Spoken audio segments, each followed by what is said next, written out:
kita acap kali atau kita sering kali menggunakan istilah-istilah yang padahal tidak tepat penggunaan istilah tersebut. Nah, kali ini kita luruskan penggunaan istilah residivis. Apa syarat dan ketentuan suatu orang atau seseorang itu bisa dikategorikan sebagai residivis? Nah, ada 5 persyaratan yang mesti.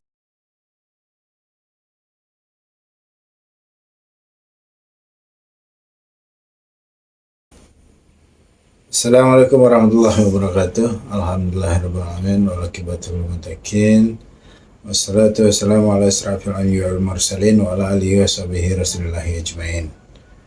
Puji syukur kehadirat Allah Subhanahu wa taala dengan mengucapkan alhamdulillahirabbil alamin tentunya, dan bersalawat kepada Rasulullah dengan mengucapkan Allahumma salli ala sayyidina Muhammad wa ala ali sayyidina Muhammad. Sobat-sobat GPD 27 atau Gusri Putra Dodi dimanapun Anda berada saat ini, kita kembali bertemu dalam channel kesayangan Anda, yaitu channel Gusri PD 27. Nah, kali ini kita akan membahas sesuatu hal yang mungkin sudah diketahui oleh masyarakat secara istilah, tetapi tidak mengerti dengan apa maknanya dan bagaimana kondisi yang sebenarnya dari istilah yang digunakan dalam segi atau dalam sisi hukum pidana tersebut. Nah, pada kali ini kita akan membahas sesuatu tema yang sangat dekat dengan kehidupan sosial masyarakat kita pada umumnya.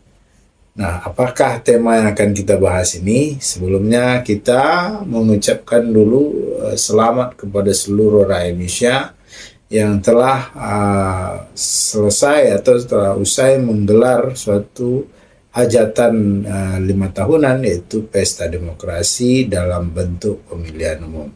Adapun yang dipilih pada kali ini adalah pemilihan umum presiden dan wakil presiden, pemilihan umum anggota DPD RI, anggota DPR RI, anggota DPRD provinsi, DPRD kabupaten kota, dan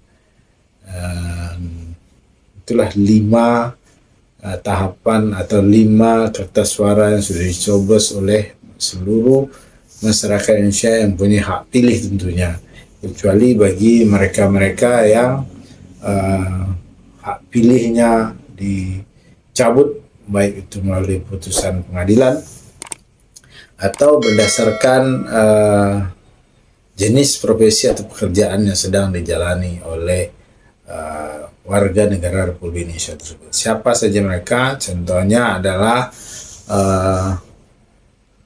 yang dicabut hak putusan hak politik atau hak memilih dan dipilihnya oleh pengadilan adalah misalnya tahanan-tahanan tindak pidana korupsi atau mereka yang sedang menjalani masa hukuman tindak pidana korupsi dan lain sebagainya. Dan yang dicabut atau yang dihentikan sementara hak pilihnya misalnya saudara-saudara kita yang berprofesi sebagai anggota TNI Polri. Nah, ini untuk sementara mereka tidak punya hak pilih di dalam pelaksanaan pemilu. Tapi ketika nanti mereka sudah memasuki masa pensiun, maka mereka akan kembali memperoleh hak pilihnya gitu. Nah, apapun cerita, apapun hasil dari pemilu pada tanggal 14 Februari 2024 yang lalu adalah suatu tonggak demokrasi yang akan menentukan arah perjalanan bangsa kita 5 tahun ke depan. Nah, saya berharap seluruh rakyat Indonesia kemarin yang sudah selesai melaksanakan atau memberikan hak suaranya, mudah-mudahan memberikan amanah kepada mereka yang tepat, yang benar-benar bisa dipertanggungjawabkan dunia akhirat amanah tersebut. Kenapa? Karena tentunya apa yang sobat-sobat sekalian pilih tentu akan berimplikasi kepada kehidupan sehari-hari sobat-sobat sekalian, baik secara langsung maupun secara tidak langsung. Nah, kali ini seperti yang saya sampaikan di pembukaan awal, kita akan membahas suatu hal yang sudah sering barangkali yang didengar di dalam kehidupan sehari-hari dan mungkin sudah akrab di dalam telinga kita tentang suatu istilah dalam hukum pidana. Apa istilah itu? Yaitu residivis atau di dalam bahasa hukumnya sering disebut dengan residif. Residif ini artinya adalah orang. Nah, bahasa residivis ini berasal dari bahasa Prancis atau dalam bahasa Latin juga disebut re, yang arti re dan sidif. Artinya adalah pengulangan atau melakukan perbuatan yang berulang. Sidif artinya adalah suatu perbuatan pidana. Nah, apa syarat dan ketentuan di dalam seseorang itu bisa dikatakan residivis? Nah, saya yakin dan percaya bahwa akan banyak dan bahkan mungkin sangat banyak di antara sobat-sobat sekalian yang sudah mengetahui tentang istilah-istilah residivis itu. Nah, bagi yang sobat-sobat yang sudah mengetahui, mungkin ini adalah suatu suatu pengulangan informasi, mungkin saja ada yang terlupa, atau ada yang terlewat, maka anggaplah ini sebagai suatu pengulangan informasi. Bukan maksud atau niat untuk mengajari sobat-sobat sekalian, tetapi juga silahkan sobat-sobat sekalian nanti untuk mencari referensi-referensi di dalam bentuk bacaan dan lain-lain sebagainya. Bisa juga dengan mendengarkan video-video YouTube yang ada. Nah, residivis ini adalah harus suatu keadaan itu terpenuhi syarat dan ketentuannya. Kapan seseorang itu bisa dikatakan residivis? Nah, mungkin kita sudah sering mendengar, sudah sangat awam dengan ungkapan-ungkapan residivis. Nah, kebetulan juga beberapa waktu yang lalu ada yang nelfon saya berkonsultasi mengenai masalah hukum pidana yang kebetulan anaknya ditangkap oleh pihak kepolisian. Nah, di dalam itu disampaikan oleh pihak kepolisian kepada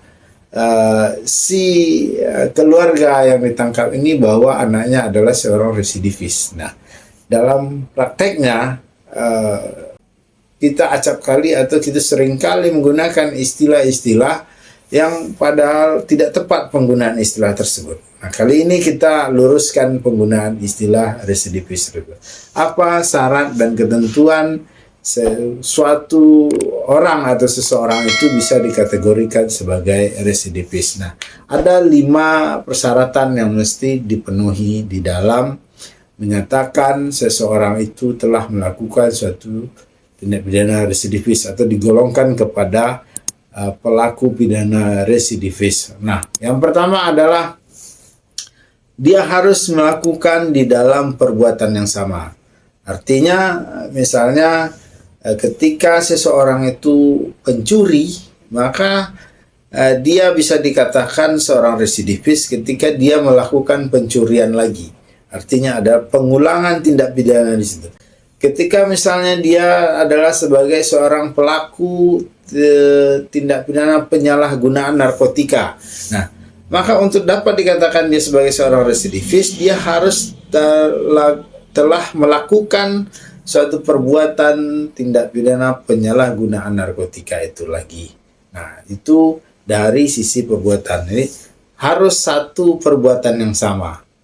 Apa syarat yang kedua? Syarat yang kedua, hukuman yang pertama itu telah ingkrah dan berkekuatan hukum tetap. Artinya putusan terhadap perbuatan yang pertama itu sudah dijalani dan putusan itu sudah berkekuatan hukum tetap. Dan dia juga harus sudah selesai menjalankan perbuatan itu. Yang ketiga, ini yang ketiga. Yang ketiga ini dia harus dilakukan oleh orang yang sama. Nah, artinya dia baru bisa dikatakan residivis ketika dia melakukan perbuatan yang sama, orangnya sama, maka dia tidak akan memenuhi kriteria atau kategori residivis ketika melakukan perbuatan pidana yang berbeda, dilakukan oleh orang lain di luar atau dilakukan oleh pelaku tindak pidana lain, maka seseorang itu tidak bisa dikatakan residivis. Nah, mungkin ini sangat sederhana untuk pemberian pengertiannya. Maka tidak mungkin orang yang di luar tindak pidana atau orang di luar badan dia itu melakukan tindak pidana ditimpakan kepada orang lain tersebut. Nah, sudah 3 persyaratan untuk dikatakan seseorang itu bisa dikategorikan sebagai residivis. Nah, pertama, dia dilakukan dalam perbuatan atau tindak pidana yang sama. Yang kedua, telah berkekuatan hukum tetap putusannya. Yang ketiga, dilakukan oleh orang yang sama. Yang keempat, ada batas waktu tertentu yang harus dipenuhi. Artinya, tidak semua tindak pidana yang diulang. Nah, ini kata kuncinya adalah apakah semua tindak pidana yang berulang atau diulang melakukannya itu bisa dikategorikan sebagai residivis? Ternyata tidak. Di dalam prakteknya, walaupun acap kali para penegak hukum kita, apakah dari kepolisian, dari kejaksaan atau lain sebagainya, atau dari advokat mengatakan seseorang itu sudah menjadi residivis, tapi tidak mempertimbangkan terlebih dahulu masa berlaku hukuman yang telah dia jalani. Masa berlaku hukuman yang telah dia jalani maksudnya adalah misalnya seseorang itu divonis telah melakukan suatu tindak pidana penyalahgunaan narkotika misalnya 5 tahun. Nah, setelah 5 tahun maka dia dikeluarkan dari masa pidananya, masa pemidanaannya. Nah, setelah dia keluar dari proses pemidanaan ini, artinya setelah dia bebas dari menjalani suatu proses hukuman atau masa pemidanaan, maka dari masa bebasnya ini sampai pada 5 tahun yang akan datang, ketika di dalam masa tenggang tersebut dia melakukan suatu perbuatan tindak pidana yang sama, intinya adalah yang sama. Kalau dia melakukan tindak pidana penyalahgunaan narkotika kembali dalam rentang waktu sejak dia bebas sampai 5 tahun ke depan, maka dia dikategorikan residivis. Nah, bagaimana seandainya dia melakukan perbuatan 5 tahun 1 bulan setelah dia bebas misalnya? Jangankan 5 tahun 1 bulan, kalau kita berbicara kategori hukum pidana, 5 tahun 1 hari pun dia melakukan suatu tindak pidana penyalahgunaan narkotika, maka dia tidak bisa dikategorikan sebagai residivis dalam tindak pidana narkotika. Nah, ada rentang waktu yang harus dipenuhi. Yang kelima adalah dia telah selesai menjalani proses hukuman yang pertama tadi. Nah, seandainya dia dihukum 5 tahun, dia harus dibebaskan dulu. Setelah dia bebas dari perbuatan pidana, proses pemidanaan atau masa pemidanaan dari perbuatan pertama yang dia lakukan itu, setelah dia bebas, setelah dia selesai menjalani proses hukumannya, maka jika dia melakukan tindak pidana yang sama, maka orang ini dikategorikan dengan sebutan residivis. Nah, itu kategori atau kriteria seseorang bisa dikatakan residivis. Yang saya ulangi lagi, yang pertama dilakukan dalam perbuatan yang sama, dilakukan terhadap perbuatan yang sama, telah putusannya telah berkekuatan hukum tetap, dilakukan oleh orang yang sama dalam masa waktu tertentu, yaitu 5 tahun. Yang kelima adalah dilakukan setelah yang bersangkutan selesai menjalani proses hukum atau masa hukuman yang telah dijatuhkan kepadanya.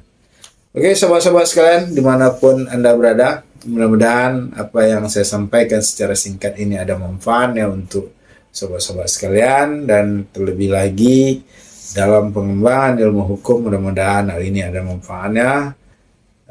Lebih dan kurang saya mohon maaf. Mungkin nanti sobat-sobat bisa cari referensi lain sebagai bentuk pembelajaran. Memang kita harus banyak perbandingan ya. Nah, sekali lagi mudah-mudahan apa yang saya sampaikan ini ada manfaatnya, dan lebih kurang dalam penyampaian ini saya mohon maaf. Billahi taufiq wal hidayah. Assalamualaikum warahmatullahi wabarakatuh.